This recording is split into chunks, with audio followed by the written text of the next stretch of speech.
2024 లేదా 25లో డిగ్రీ లేదా బీటెక్ చదివారా? సాఫ్ట్‌వేర్ జాబ్ కోసం ఎదురు చూస్తున్నారా? అయితే కోడ్ జ్ఞాన్ 100 డేస్ కోర్సులో చేరండి. జాబ్ సాధించండి. Welcome to Suman TV. నేను మీ సుమన్ టీవీ నాగ్. జనరల్గా లోన్స్ ఇచ్చేటప్పుడు దేన్ని బేస్ చేసుకుని ఇస్తున్నారు? ఇది చాలా అతి ప్రధానమైనటువంటి ప్రశ్న, ప్రతి ఒక్కరికి తెలియాల్సినటువంటి విషయం ఇది. ఈరోజు మనతో పాటు ప్రముఖ అడ్వకేట్ శశికాంత్ గారు ఉన్నారు. వారి మాటలను తెలుసుకుందాము. Hello sir. నమస్తే అండి. సార్, ఆ లోన్స్ అనేది దేన్ని బేస్ చేసుకుని ఇస్తున్నారు? అంటే కొంతమందికి ఆ క్వాలిఫైడ్ పర్సన్స్ కూడా ఉండరు, ఎలా పడితే అలా ఇచ్చేస్తూ ఉంటారు. అసలు దేన్ని బేస్ చేసుకుని ఇస్తున్నారు? ఎంత పడితే అంత విపరీతంగా ఇచ్చేస్తున్నారు, విచ్చలవిడిగా ఇచ్చేస్తూ ఉన్నారు, అంటే సంబంధం లేకుండా. ఒకప్పుడు లోన్స్ అంటే ఇచ్చేటప్పుడు కొన్ని క్రైటీరియాస్ ఉంటాయి, క్రైటీరియాస్ దాటి మరీ ఇచ్చేస్తూ ఉన్నారు. కరెక్ట్. అసలు ఇచ్చేవాడు తప్పనుకోవాలా, తీసుకున్నాడు తప్పనుకోవాలా, ఏమనుకోవాలి, దేన్ని బేస్ చేసుకుని వెళ్ళిస్తూ ఉన్నారు? అంతేసలేను వితౌట్ ఎనీ డౌట్ ఇచ్చేవాడితే తప్పు, బ్యాంకులదే తప్పు. ఎందుకంటే ఒక మనిషికి లోన్ ఇవ్వాలంటే ఏమేమి చూడాలి ప్రధానంగా అన్నది మనం డిస్కస్ చేసుకుందాం. ఓకే.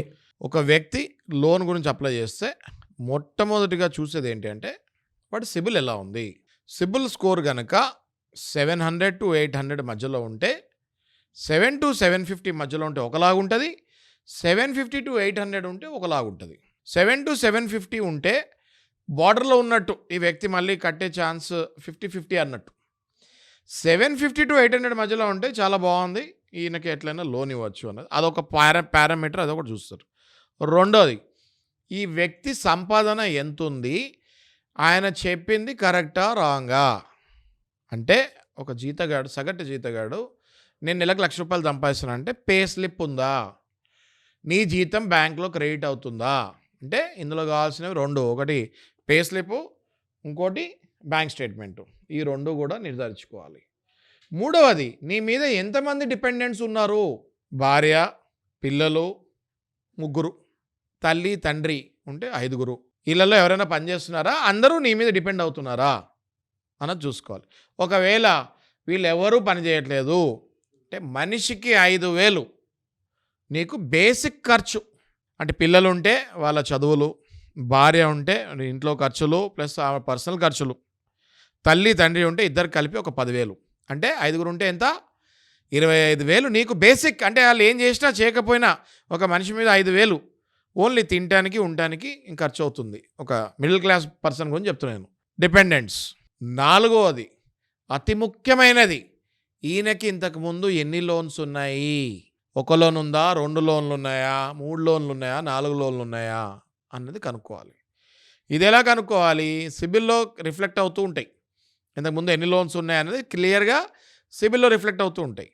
ఆ 4-5 లోన్లు తీసుకొని 5 లోన్లు కలిపి, ఒకవేళ ఆ వ్యక్తికి జీతం ₹1,00,000 ఉండి కట్టేది ఒకవేళ 60-70 వేలు ఉంది అంటే మిగిలే 30,000లో అతి ముఖ్యమైనది ఏంటి అంటే, నువ్వు అద్దెంట్లో ఉంటున్నావా, సొంతింట్లో ఉంటున్నావా, సొంతింటికి ఈఎంఐ ఉందా, లేదా నువ్వు అద్దెంట్లో ఉంటే ఆ అద్దె ఎంత, మిగిలే 30,000 ఈ అద్దెకి వెళ్ళిపోతే ఆయన లోన్ ఎలా తిరిగి కడతాడు? మీరు ఏ భరోసా మీద ఇస్తున్నారు లోన్? మరి అంటే కొంతమంది బ్యాంకులు అనొచ్చు అదర్ సోర్స్ ఆఫ్ ఇన్కమ్ ఉంది అని. మరి అదర్ సోర్స్ ఆఫ్ ఇన్కమ్ ఉంటే దాని ప్రూఫ్ కూడా తీసుకోవాలి. అదర్ సోర్స్ ఆఫ్ ఇన్కమ్ ఉంటే దాని ప్రూఫ్, దానికి తగ్గట్టు రెంటల్ అగ్రిమెంట్ ఉండాలి. ఒకవేళ అద్దెకి ఏదైనా ఇల్లు ఏదో ఓన్ ఉండి అద్దెకి ఇస్తే ఆ రెంటల్ ఇన్కమ్ అగ్రిమెంట్ ఉండాలి. ఆ రెంటల్ బ్యాంక్లో రిఫ్లెక్ట్ అవుతుందా లేదా కూడా బ్యాంక్ క్రెడిట్ ఆఫీసర్స్ చూడాలి. అంటే బ్యాంకులో పనిచేస్తే క్రెడిట్ ఆఫీసర్స్ ఈ పాయింట్స్ అన్నీ చూడాలి. మొన్న నా దగ్గరికి ఒక బ్యాంక్ ఉద్యోగి వచ్చాడు, చాలా పెద్ద ఉద్యోగి, 2 రాష్ట్రాలకి ఆయన ఒక పర్టికులర్ డిపార్ట్మెంట్కి హెడ్ అంట. నా దగ్గరికి వచ్చి కూర్చొని, సార్ ఈయన లోన్ తీసుకున్నాడు, ఈయన కట్టట్లేదు, మీరు ఈయనకు సపోర్ట్ చేస్తున్నారంట, అట్లా ఎట్లయితే సార్ మీరు కడతారా అని అడిగాడు. నన్నే అడిగాడు ఆయన. నేను సరే నేను కడతాను, నాకు ఇప్పుడు చెప్పాను కదా మీకు పాయింట్లు, ఇవన్నీ పాయింట్లకి నువ్వు నాకు ఆన్సర్ ఇయ్యి, నేనే కడతాను ఆయన లోన్ అని చెప్పా. ఏం పాయింట్లు అని అడిగితే ఇవన్నీ చెప్పాను. పేపరు పెన్ను తీసుకొని కూర్చోమని చెప్పాను. అన్నీ రాసుకున్నాడు. రాసుకున్న తర్వాత ఎంత మిగులుతుంది అని అడిగా. ఏం మిగలట్లేదు సార్ అన్నాడు. మరి ఏం మిగలకుండా లోన్ ఇస్తే అది నీదా తప్పు, లేకపోతే తీసుకున్నవాడిదా తప్పు? డబ్బులు ఇస్తా అంటే ఎవడైనా వద్దంటాడా? డబ్బులు ఇస్తా అంటే వద్దన్నాడు. మరి ఆడికి ఏమీ మిగలకుండా డబ్బులు ఇచ్చావు, నువ్వు వచ్చి మళ్ళీ డబ్బులు నన్ను అడుగుతున్నావు, ఆయన అడుగుతున్నావు. నువ్వు ఈ క్వశ్చను మీ బ్యాంకు వాళ్ళని వెళ్ళి ఆ పర్టికులర్ డిపార్ట్మెంట్ ఎవరైతే డబ్బులు రిలీజ్ చేశారో వాళ్ళని అడిగి వాళ్ళు ఏం ఆన్సర్ ఇస్తారో నాకు అని చెప్పాను నేను. నోట్లోంచి మాట లేదు ఆయనకి, లేచి అలా నడుచుకుంటూ వెళ్ళిపోయాడు. అది నాగరాజు గారి పరిస్థితి. సో నేనేమంటున్నాను, ఎలిజిబిలిటీ లేనివాడికి మీరు లోన్ ఇచ్చి వాడిని కట్టమంటే వాడు సస్తాడా? కడతాడా? ఎట్లా కడతాడు? సో ప్రతి బ్యాంక్ వాళ్ళకి నేను విజ్ఞప్తి చేసేది ఏంటంటే, ఎలిజిబిలిటీ లేని వాళ్ళకి మీరు లోన్లు ఎందుకు ఇస్తాము, వాళ్ళ మీదకి గుండగాలని ఎందుకు మీరు పంపిస్తాము? అలాంటి సమయంలో ఇప్పుడు వీళ్ళకి కూడా నేను చెప్పేది ఏంటంటే, మీరు కట్టగలుగుతారా లేదా చూసుకొని మీరు కట్టాలి.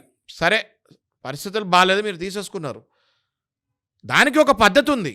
బ్యాంకు వాళ్ళు వచ్చి అరాచకాలు చేసి మీ పరువు తీస్తారంటే మీరు పడే అవసరం లేనే లేదు. తప్పకుండా మీరు మంచి అడ్వకేట్ని అప్రోచ్ అవ్వచ్చు.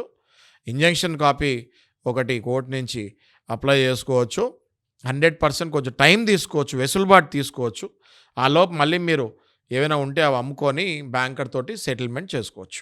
అదేలేండి, ఎన్నో కేసెస్ చూస్తూ ఉన్నారు కదా, దానివల్ల మీకు వీటి మీద చాలా అవగాహనతోటి మీరు మాట్లాడుతూ ఉన్నారు. కరెక్ట్. నిజంగానే మీరు చెప్పినట్లు ఎవరిది తప్పు అని అంటే 100% వాళ్ళది తప్పు అని చెప్పడానికి ఏమాత్రం సందేహం లేదనేటువంటి విషయం తెలుస్తుంది. ఆ ఎలిజిబిలిటీ క్రైటీరియా కూడా చూడకుండా ఏముంది, ఎంత ఇది చేస్తుంది అనేటువంటి దాని మీద కూడా ఇది లేకుండా, కానీ సఫర్ అవుతున్నటువంటి వాళ్ళు మాత్రం చాలామంది ఉన్నారు. వాళ్ళు మీలాంటి వాళ్ళ సజెషన్స్, గైడెన్స్ మాత్రం ఖచ్చితంగా తీసుకోవాలని మనస్ఫూర్తిగా కోరుకుంటున్నాను. Anyways thank you so much Shashikanth గారు. Thank you Nagaraj. సుమన్ టీవీలో మీ పర్సనల్ అండ్ బిజినెస్ ప్రమోషన్స్ కోసం కింది నెంబర్కి కాంటాక్ట్ చేయండి.